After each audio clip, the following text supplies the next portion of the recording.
हमारे साथ हमारे दोस्त हैं, इनको अपना पता बताओ। हमारा नाम शमशेर सिंह है। हमको जो है काफ़ी समय से जो है हमारे कमर में दर्द हो रहा था और हमको जो है कमर से लेकर पैर तक जो है दर्द था पूरा। और इससे पहले जो हमने ये नीतीश जो डॉक्टर को दिखाया था, न्यूरो सर्जन को वहाँ पे, तो उन्होंने कहा था कि दवाई खाए 2 महीने में शायद अगर आपको आराम मिल रहा है तो ठीक है, नहीं तो जो आपको सर्जरी करवानी पड़ेगी। उसके बाद हमको जो है आराम, क्या बीमारी बताई गई थी? Slip disc. Slip disc. उसके बाद हमको आराम 2 महीने में मिल गया था। उसके बाद हमने जो फिर बाइक वाइक चलाई, हमको दिक्कत दोबारा हो गई। उसके बाद जो है हम यहाँ लोहिया में दिखाए पेन ओटी में डॉक्टर अनुराग अग्रवाल को। तो उस समय जब तुम आए थे बेटा, तब तुमको क्या तकलीफ थी? उस समय क्या उस होता समय था? जो है हमारे कमर में काफ़ी समय ज़्यादा से दर्द हो रहा था, एंकल पे बहुत ज़्यादा दर्द हो रहा था, चल फिर पाते थे? चलने में बहुत ज़्यादा दिक्कत होती थी हमको। कितनी दूर तक चल पाते थे? मुश्किल से 50 मीटर बहुत है, अच्छा। और हम वो भी नहीं चल पाते थे। फिर यहाँ पर कैसा रहा तुम्हारा पेन मेडिसिन में जब दिखाया तो? पेन मेडिसिन भी लिखा, तो सर्जरी को बोले थे। तो सर्जरी के बाद जब तो हम कैसे सर्जरी हुआ? एंडोस्कोपी? एंडोस्कोपी। अच्छा, उसमें कोई बड़ा चीरा टाका तो नहीं आया? ऐसा नहीं हुआ, कोई बेहोश तो नहीं किया गया? ज़्यादा नहीं। अच्छा, खाली सोते रहे तुम आराम से? जी।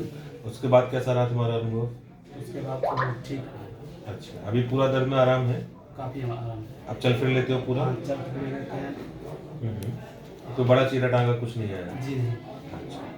सो फ्रेंड्स, दिखा दो उसको, दिखा दो।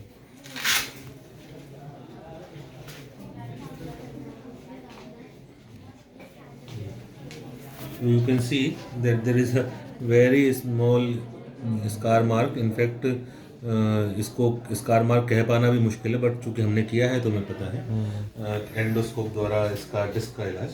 सो ये शमशेर पिछले 6-8 महीने से इनको स्लिप डिस्क की बीमारी हुई थी, जिसको कि आप MRI पर यहाँ पर देख सकते हैं। इनका एंडोस्कोपी से पहले का MRI है, जिसमें आप देख रहे हैं कि L4-5 डिस्क इनका पूरा निकल के बाहर पड़ा हुआ है और नसों को दबा रहे हैं। इसी की वजह से इनके दोनों पैरों में बहुत शैटिका होता था और ये चलने फिरने में काफ़ी असमर्थ थे। कंजर्वेटिव केयर दी गई, जो कि सही तरीका है, और लेकिन उससे जब रेस्पॉन्ड नहीं किए तो इनका हम लोगों ने स्पाइन एंडोस्कोपी द्वारा की। तो शैटिका के बारे में हम अगर बताएं तो अगर आप इसे देखें कि ये एक स्पाइन का मॉडल है, जिसके अंदर ये ऊपर की वर्टिब्रा है, ये नीचे की वर्टिब्रा है और ये नसें जा रही हैं, और ये दोनों बीच में डिस्क है। तो इसको अगर आप देखेंगे तो इसमें क्या होता है कि ये जो डिस्क है, जो इसको दोनों वर्टिब्रा की बॉडी के बीच में रहना चाहिए, इसका एक हिस्सा निकलकर बाहर आ जाता है, इस तरह से जैसे ये निकला। फिर से देखिए, ये हिस्सा निकलकर ये ऐसे, और ये ऐसे निकलकर नसों को दबाने लगता है। ये एक साइड या दूसरी साइड या दोनों साइड हो सकता है।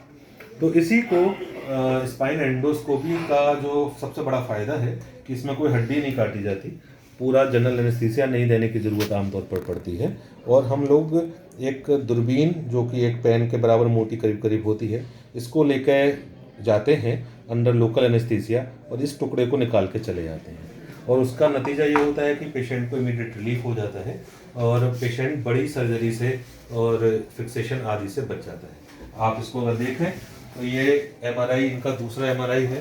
पहले MRI में बड़ी सी डिस्क आप देखने में आई बिलीव समर्थ होंगे। ये वाला हिस्सा जो ये आप देखेंगे normal disc, normal disc, normal disc, but ये हिस्सा निकला हुआ है पूरा, ये ऐसा ही इधर भी। और उसके बाद में आप अगर देखेंगे तो ये हिस्सा काफ़ी हद तक पीछे आ गया है, इधर भी, इधर भी।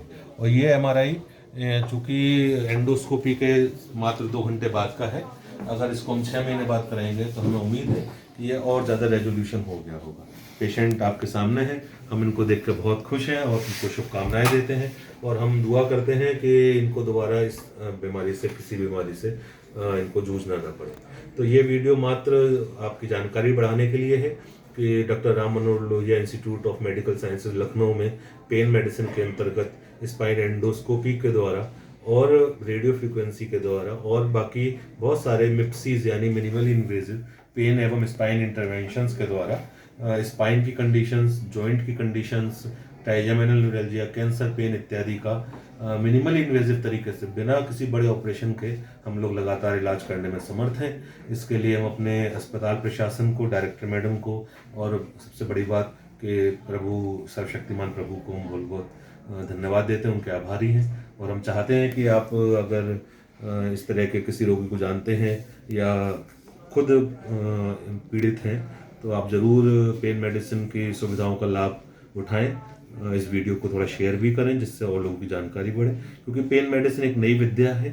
धीरे धीरे सभी शहरों में पेन मेडिसिन के पेन फिजिशियन या पेन स्पाइन फिजिशियन जिनको बोलते हैं उनकी संख्या बढ़ रही है, और हम सोचते हैं कि हम लोग आने वाले समय में और ज़्यादा से ज़्यादा अपने देश की जनता की मदद कर पाएंगे और उनको क्रोनिक पेन की समस्याओं से निजात दिला पाएंगे। धन्यवाद आप सबका। अगर हम ये वीडियो बेटा यूट्यूब पे, फेसबुक पे वगैरह पे डालें तो आपको कोई एतराज़ तो नहीं है जनता की जानकारी बढ़ाने के लिए? चलिए धन्यवाद आपका, और ठीक रहिए, खुश रहिए।